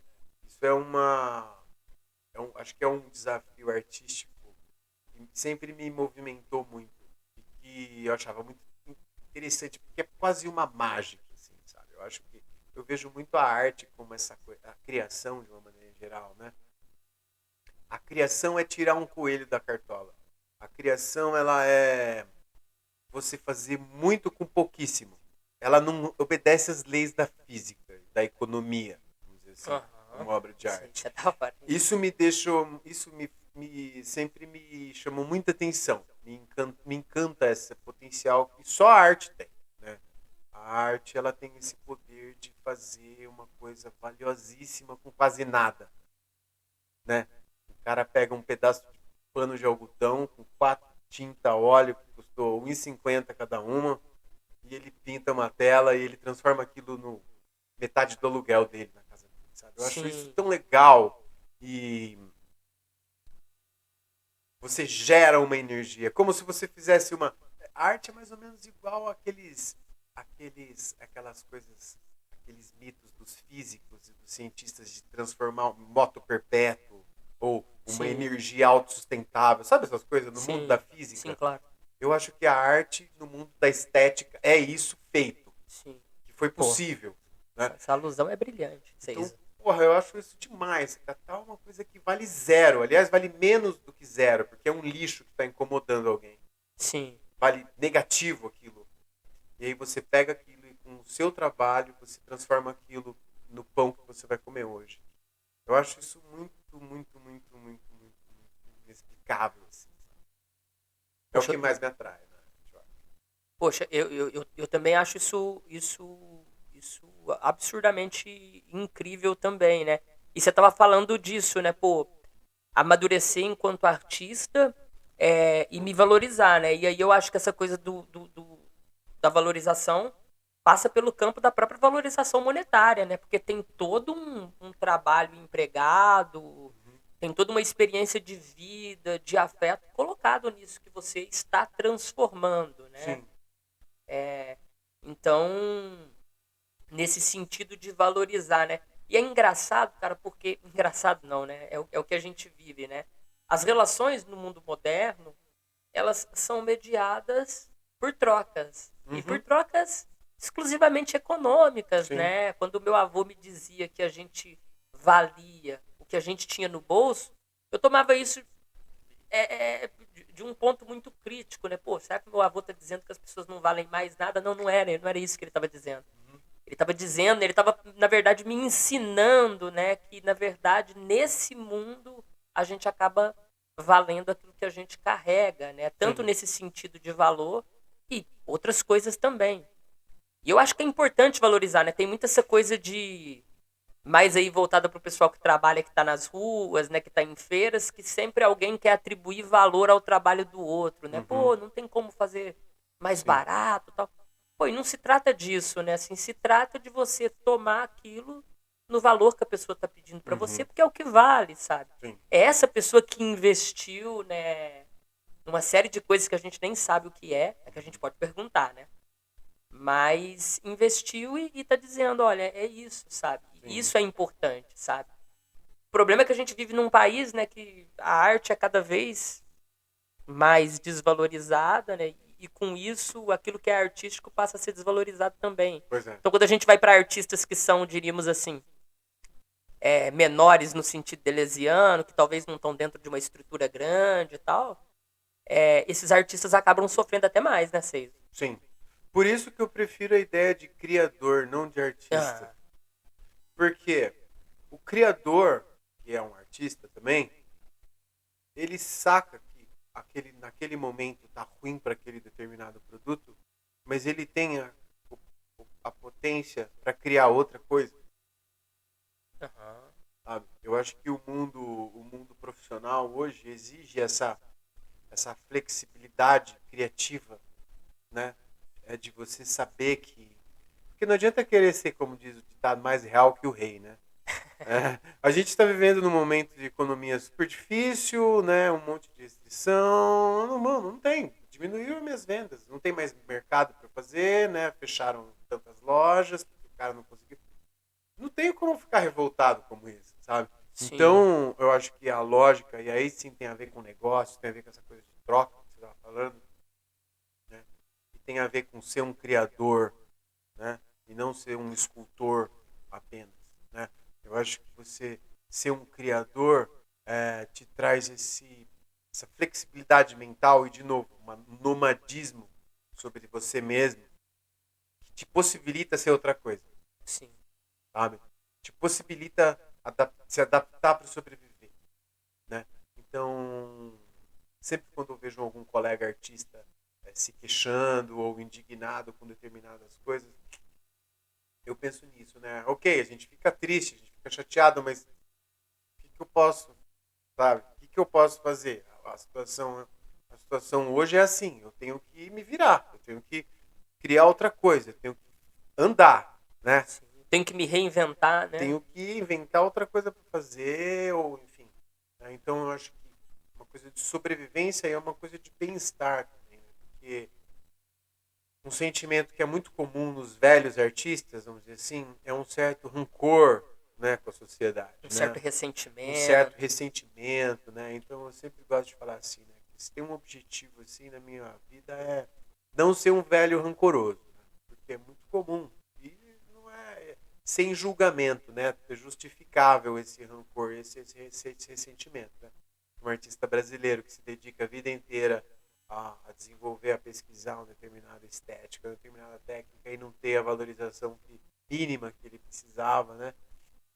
Então, tem que ser nômade também, quando a gente está falando disso, né? Quando a gente está falando do nosso fazer. Sim. Eu gosto de pensar assim. Eu sempre tive um jeito de trabalhar assim para me sustentar bem diverso. Assim. Sempre tive algumas frentes de trabalho Sim. Correria. concomitantes, assim, sabe? E eu acho isso legal, né? Eu acho isso, para mim é prazeroso, assim, e evita que eu fique frustrado, evita que eu fique ressentido, né? Evite que eu fique querendo mudar coisas que eu não posso mudar, né? Sim. Sobre essa coisa de... Eu só vou fazer um pedido. Ô, Bolívia, você pode pegar 2 cervejas lá pra gente? Pô, E uma pra você também tomar, né? Aí. Claro, não, você jamais, né? Não vou esquecer aqui de quem e o meu maço? tá nos nossos bastidores aqui. Mas assim, Ceiso, eu acho muito doido isso porque a gente tá num momento político muito tenso, né? Se eu dizer, se eu falar aqui que a gente também estava antes e antes do antes, né? Talvez é tomado até como um ponto de polêmica, né? Mas não, eu acho que a gente precisa problematizar a política, não só a política de agora, mas os distintos momentos políticos do Brasil. Esse momento é um momento crítico, um momento assim com uma série de coisas que a gente se assusta, né? A gente fala, nossa, né? Mas é impressionante como que eu vejo pessoas ao meu redor que se afetam tanto e às vezes parece que quase que exclusivamente pelo que está acontecendo. Ao ponto, cara, disso ser decisivo para o sujeito. Então, Do sujeito se entristecer. Eu conheço pessoas que têm se entristecido, têm entrado em estado de depressão, de tristeza, de ressentimento por conta dessa política. E claro, a gente está como ponto crítico a tudo que está acontecendo.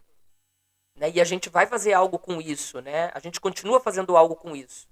Né? Nas nossas vidas pessoais, né? De uma maneira muito molecular e de uma maneira molar também.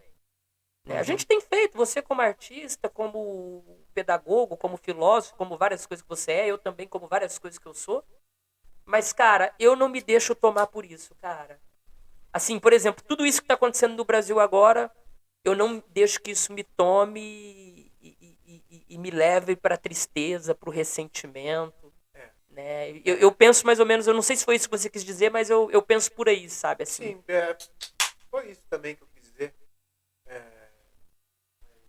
Eu concordo com você totalmente. É perigoso, né? Você se deixar a sua vida se pautar pela circunstância atual, né? A circunstância atual, seja lá qual seja o atual, né? E eu tenho muito claro isso comigo, sabe? E eu acho que a gente paga um preço. Saúde. Saúde. Valeu. Tchim-tchim, Tchim. um brinde pra mim. Mas a gente paga um preço por ser assim. Né? Mas eu gosto disso assim. Eu acho legal. Se levar uma vida assim. Relativizar certas coisas. Né? Isso, cara.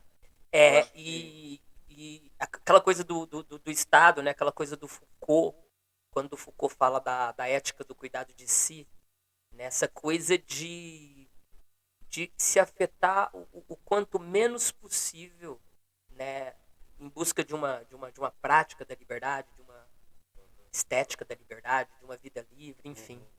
Hum, uma coisa que, aquilo que a gente estava falando de viver a filosofia encarnada, né? Não só nos livros, não só no artigo que você tem que escrever para se formar, né? E isso é uma coisa muito valiosa para você ter uma vida boa. Né? Coisas que estão fora da minha esfera de ação, o que eu ganho em ficar preocupado ou indignado com determinadas situações, né? Que estão fora do meu alcance, né? Eu prefiro deixar o meu jardim bem cuidado, né? Meu filho saudável, ajudar meu filho a fazer certas coisas. É o cuidado de si, né, cara? É o cuidado de si, entendeu? E eu acho que isso é um tema muito importante hoje, que muitas vezes é visto de uma maneira superficial, assim, sabe, só até a página 2, né? Mas eu levo muito a sério isso. Manter meu estado o melhor possível, né? Dentro das minhas possibilidades. Esteticamente, organicamente. Sim. Mano, essa palavra é uma palavra assim que entrou no meu vocabulário muito recentemente. Eu tô usando muito ela, que é organicamente. E, Organicamente. cara, eu tô assim Eu gosto dela. muito, muito, muito fascinado por aquilo que esse termo não gostaria de dizer representa, né? Mas por aquilo que esse termo significa, cara.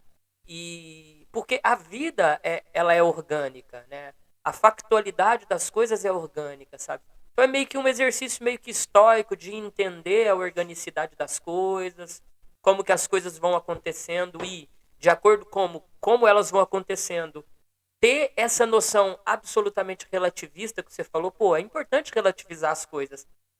Poxa, por exemplo, se no Brasil atual a gente não relativizar as coisas, a gente fica doido, cara. Você fica depressivo, você se mata, você faz qualquer coisa da sua vida que não seja viver. Não tem ganho, só tem perde. Só tem perda. Eu acho, pelo menos. A gente convive, eu convivo também com pessoas que assim, estão seriamente abaladas, assim, em nível pessoal, assim, né? Com tudo que está acontecendo. Sim, sim. É triste de ver, né? Mas, sei lá, a gente tem pouco a ser feito. É difícil de. Às vezes a gente. Essa coisa do cuidado de si envolve você também muito cuidar do outro, cuidar de outro. Sim. Né? Mas eu tenho também pensado nisso, sabe? Não adianta. Tem coisas que só você pode fazer por você mesmo. Eu acho que o trabalho de arte e esse trabalho estoico, ou que eu gosto mais ainda dos cínicos, né? Foi o último não, o discurso que eu fiz na Unicamp sobre cínicos. Que eram esses caras que... Você fez os cínicos com quem, mano? Só pra. Você Como não ele chamava? Daniel. Era uma dupla de professores. A gente leu aquele Coragem da Verdade. Ah, bacana. O Davi. Davi. O Davi Pereira lá Davi da Pereira. UFTPR lá. Salve, salve, Davi. Foi muito bom. Foi muito bom mesmo. Foi muito bom o curso. A gente leu o livro todo.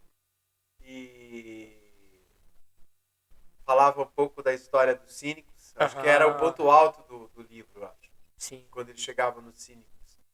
E o cínico é aquele cara que não quer provar nada, não quer botar o dedo na ferida de ninguém. Ele só tá querendo mostrar para as pessoas que existe uma outra maneira de viver. Sim, exatamente, né? cara. E eu acho essa ideia assim. O papel da arte é esse. Eu acho que um artista que vive igual a todo mundo não tá fazendo o que ele poderia fazer, sabe? Eu acho que o papel do artista, nesse sentido clássico do artista, o cara que pinta, o cara que esculpe, o cara que é ator, o cara que é bailarino, não basta o trabalho dele. Né? ele tem que, de alguma maneira, dar visibilidade ou tornar presente, e por isso que eu falo de como você age nas redes sociais, né? Que é, de uma maneira ou de outra, é uma maneira de você mostrar para as pessoas como que você vive, né? E eu acho que isso tem uma função social e educativa Uhum. que é o fundo da arte, que é a grande... Se a arte serve para alguma coisa, serve para isso. Serve para mostrar que existem outras maneiras de se viver, que não é aquele script social que você foi ensinado desde os 4 anos de idade ou Sim. antes. E provavelmente você está sendo ensinado até hoje, né? Você deve isso, deve aquilo, deve sentir assim, deve ter tal moral, deve ter tal valor, deve ter... São coisas imexíveis. O cínico não tem nada imexível, né? Ele é um nômade que... A verdade cínica é uma verdade nômade, né? Uma verdade... É uma Sim, verdade que vai se diferenciando, né? Não é sim. uma verdade fixa, É. né? Mas é um Cristalizada. negócio difícil, Matheus, porque você entra no campo da imoralidade, né? Do Nietzsche, Sim, o do imoral. Nietzsche, o imoral. O imoral, né? É um campo que até é incrível, né? Até hoje esse é um conceito e é um campo de discussão tabu, Aham. né?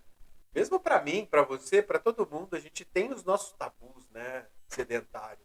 Claro. Eu acho isso muito louco de perceber o quanto conservador eu sou às vezes em algumas partes da minha vida, Eu sabe? também. Todos somos muito conservadores e sedentários, né? É uma coisa que faz E ai parte. daqueles que dizem que não são em algumas partes. Ai daqueles, não né? tem, cara. Desconfie de alguém que diz o contrário, né? Porque todos Exatamente. nós somos, em alguma medida, conservadores, né? Super. E o trabalho de ser um pesquisador, e ser um artista, e ser um educador ao mesmo tempo, tem a ver com pelo menos você saber o que está acontecendo Uhum. com a tua vida, com o teu pensamento. Você está sendo sedentário, você está sendo viciado em algum momento, né? Você tem seus vícios, você tem, mas ter consciência do que você está fazendo, né? Isso é muito vipassana, mano. Eu me considero um budista e atualmente me aproximando do tantrismo e tem tudo a ver com isso, né? Não importa se você bebe, se você fuma de vez em quando, desde que você não faça isso no modo reprodutivo. Exatamente, cara. Eu só quero fazer um parênteses, porque há um parênteses que tem muito que ver com isso, né? A prática meditativa vipassana, que é o que, né, Buda elaborou, né? Porque ele elaborou 2 práticas meditativas, né? Anapana e Vipassana, né? Quando você vai para um curso Vipassana, por exemplo, de 10 dias e você conversa com um professor que está ministrando o curso, ele diz absolutamente o que você diz. Ele fala, cara, professor, vou sair daqui, fiz um curso de 12 dias em silêncio, 14 horas de meditação diária, dorme cedo, acorda cedo, não come depois do meio-dia, e aí? Eu vou sair, tem festa, tem rolê, tem isso, tem aquilo. Ele fala pra você. É impressionante como há um desvio da noção de moral. Ele fala, independente daquilo que você for fazer, esteja consciente do que você está fazendo. Sim. Se você for dançar, se você for usar drogas, se você, seja lá o que for, só esteja consciente. Né? Esteja presente. Esteja presente. A noção de presença é uma noção muito importante para as práticas meditativas. E aí eles destoam de uma certa apreciação moral de que isso ou aquilo é errado. Isso é o que mais me interessa no budismo, cara. Super. Porra, então fumar não é errado, beber não é errado. Não tem essa apreciação cristã ou de outras religiões que vão atribuindo o que é errado e o que é certo, assim. Cara, isso é muito doido, velho. Isso é muito doido. E longe de ser uma coisa leniente, assim, do tipo, tá valendo tudo, não é isso, né? Isso que é o mais Sim, legal. claro, também não é isso. Também não é isso. Porque é muito difícil você fazer as coisas consciente. Exige de você estar presente naquilo, né? Eu tive uma experiência, assim, recente com sexo. E que realmente foi uma coisa assim que mudou a minha maneira de sacar o que está acontecendo. acontecendo. Hum. E aí eu comecei a prestar atenção, voltar a ver um pouco sobre o tantrismo, né? Que eu sempre, desde jovem, eu sou jovem ainda, assim, desde antigamente. Então, antigamente também é horrível. Vocês entenderam? Entendemos. É um tempo atrás isso, né? E que também, né, a gente despende na desatenção inconsciente reprodutora, né, muita energia nos nossos relacionamentos, né, e com o nosso corpo.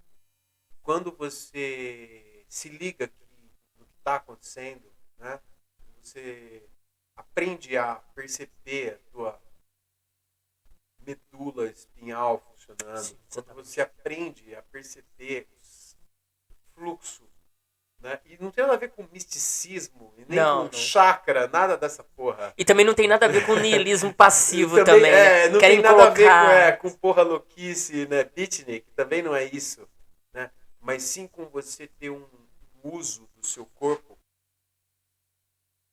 um uso dos seus afetos, Sim, de numa outra vibração, numa outra frequência. sim. Isso é muito transformador, cara, e te leva para um campo de liberdade, de felicidade, de prazer. Porra, tinha que ser. Eu não sei como que isso não está mais difundido ainda. Eu não sei, eu não entendo, sabe? Eu nunca fiz um encontro de pássaro como você referiu até agora, mas é um negócio importante, né? E tem muito a ver com filosofia. Isso é uma outra coisa que é curioso. Por que existe tanta barreira entre acadêmica, principalmente, na relação entre os filósofos ocidentais e os ensinamentos antigos do Oriente, sabe? Cara, Porque, eu cara, não entendo isso, o cara. Foucault e o Deleuze, eles foram lá e leram um monte disso, eu tenho certeza absoluta. Sim, cara.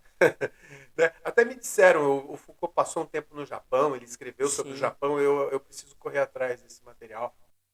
Mas eu tenho certeza, muita coisa do Deleuze que eu leio ali, eu falei, mano, isso aqui tem 4.000 anos, essa ideia, Sim, sabe? exatamente. Não é? Você sabe disso também, Sim, né? sim, sim. Por exemplo, tem umas coisas que são meio que datáveis, escritas, né? Você pega, por exemplo, o Nietzsche, né? O Nietzsche tá muito explícito isso, né? Você pega, por exemplo, o Zaratustra, né? Do Aham. Nietzsche.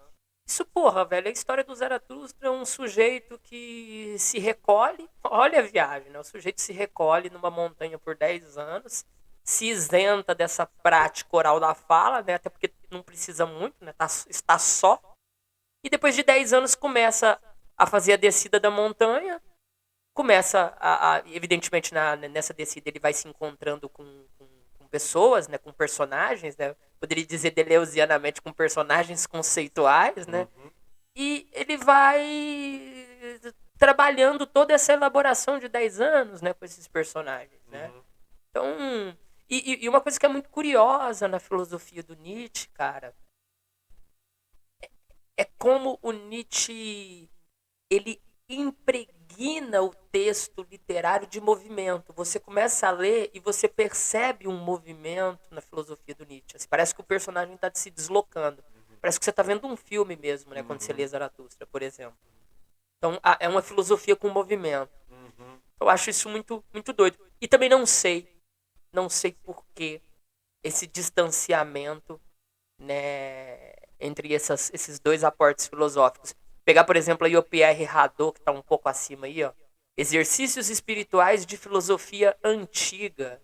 Né? A filosofia é tida como um exercício espiritual entre os gregos. Uhum. A Sim. prática estoica é um exercício Aham. espiritual. A prática cínica, a Sim. prática pitagórica, são São exercícios exercícios espirituais.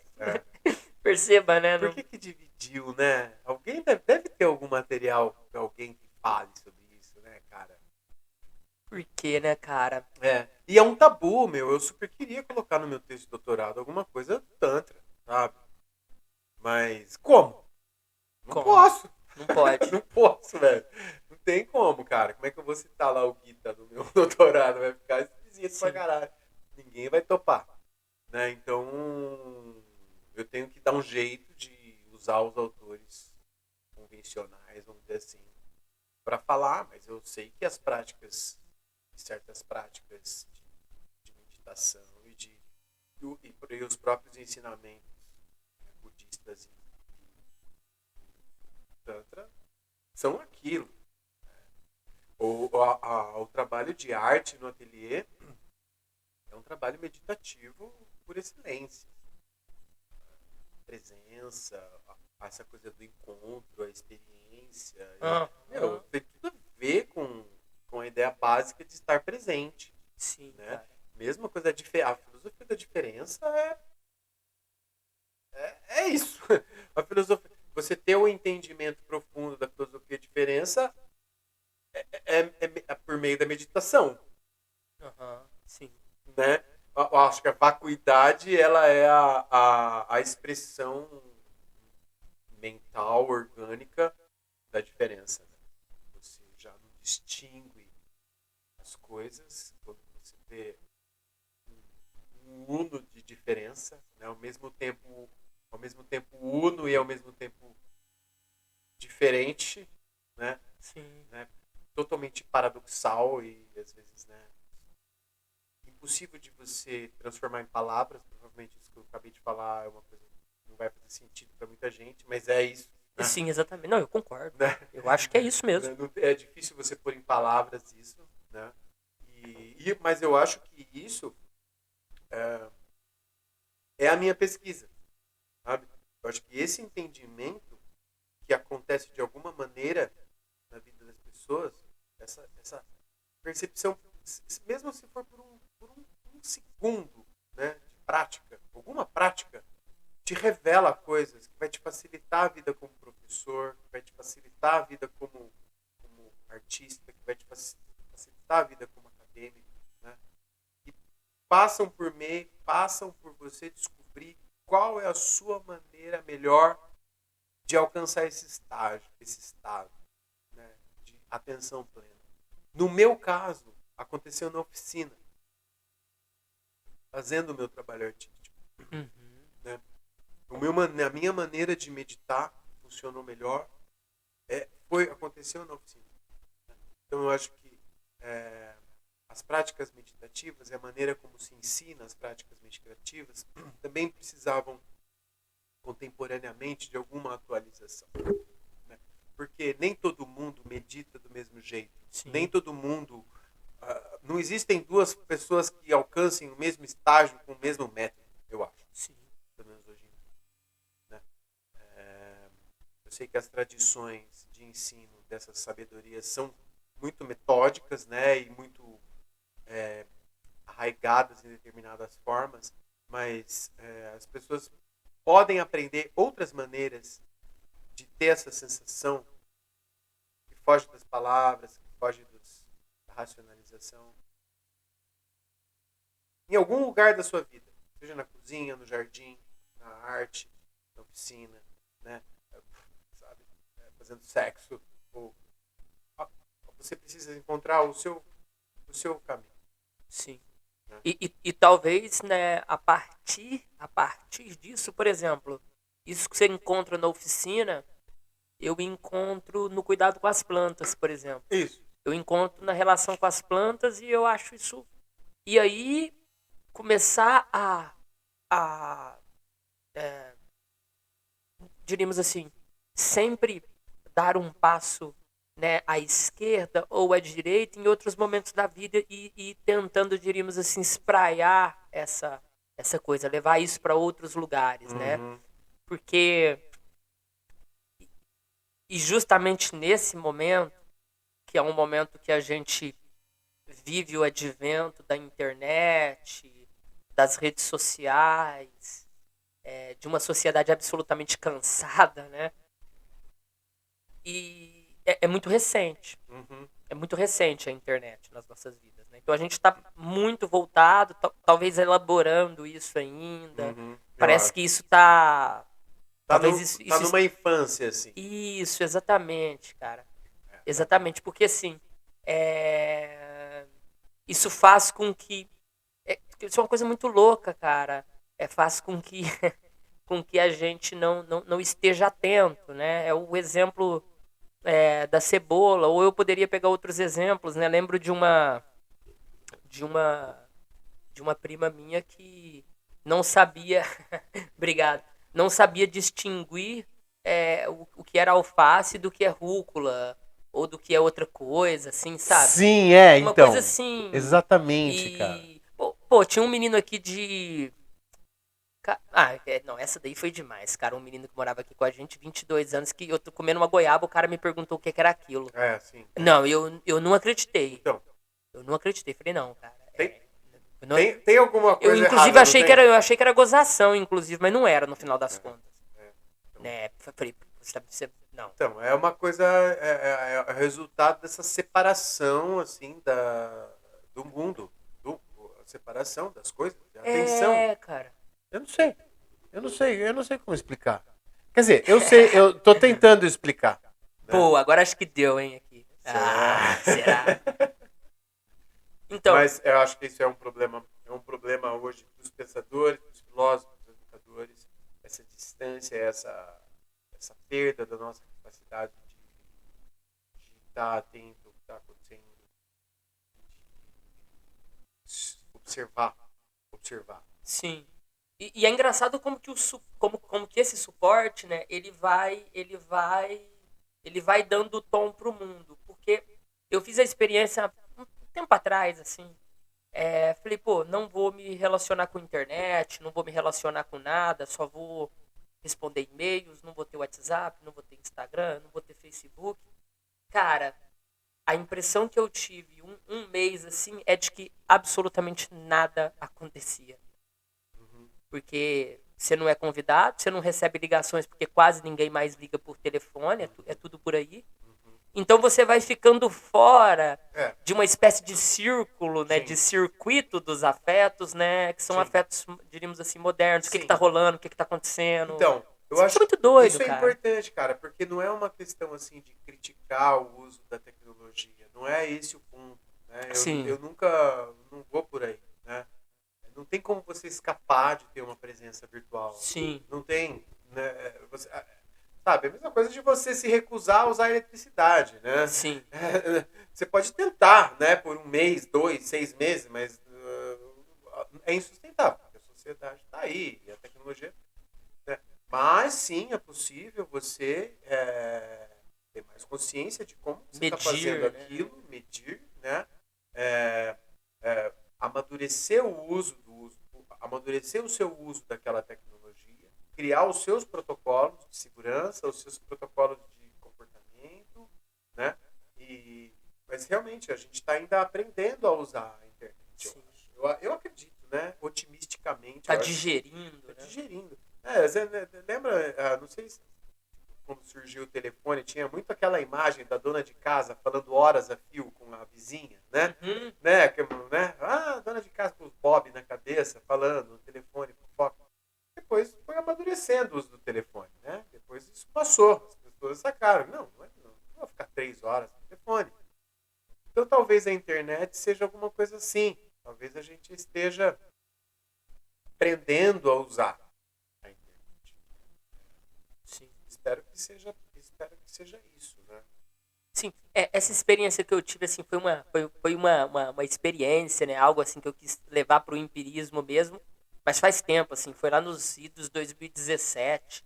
E de fato é isso, não se trata de uma crítica ao uso, até porque isso facilitou. E um pouco desse projeto, cara, de outros projetos que vêm por aí, é de justamente trazer tudo aquilo que a gente já faz, né, fazendo acontecer num novo espaço, né? E que vai, né, esse projeto é um projeto absolutamente associado a essas plataformas, né? Sim. É isso, assim. E tentar mostrar como que isso também pode ser útil, né? E também discutir o que é utilidade, né? Porque utilidade é algo muito relativo, né? Isso aqui vai ser útil para algumas pessoas, para outras não vai ter interesse algum. E assim a gente vai continua vivendo, né? Continua existindo, né, cara? E é isso, Seiso, assim, é uma excelente conversa, assim, um excelente papo, mano. Yeah. E eu queria te fazer uma pergunta, uma última, né? Na verdade, eu não perguntei nada, né? Assim, a gente só trocou ideia, né? Mas eu queria fazer uma pergunta, né? O que Você gostaria que eu te perguntasse que eu não te perguntei? Boa pergunta. Tô aqui num Devir Abujan. Eu adorava essa pergunta do É Abujan. sensacional, cara. Gênio da televisão, Da dramaturgia, do teatro. Porra, cara, eu gostei do papo pra caramba. Falei um monte de obrigado por me ouvir, né? Falar é muito melhor do que ouvir, eu acho. E, porra, cara.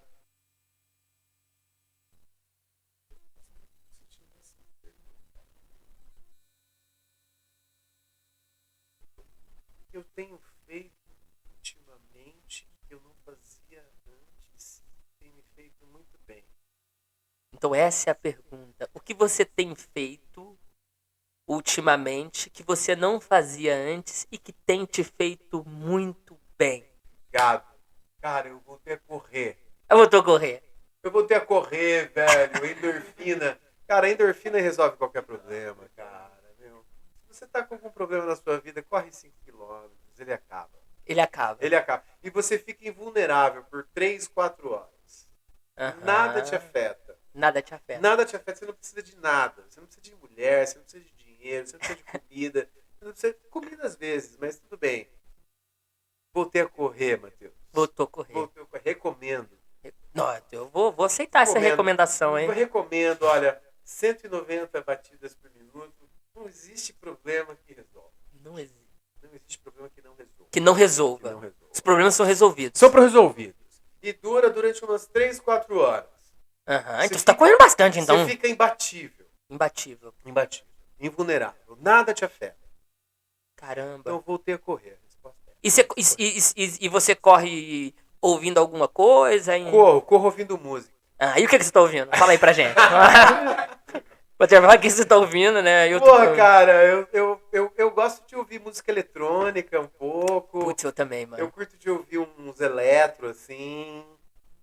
Eu gosto de também...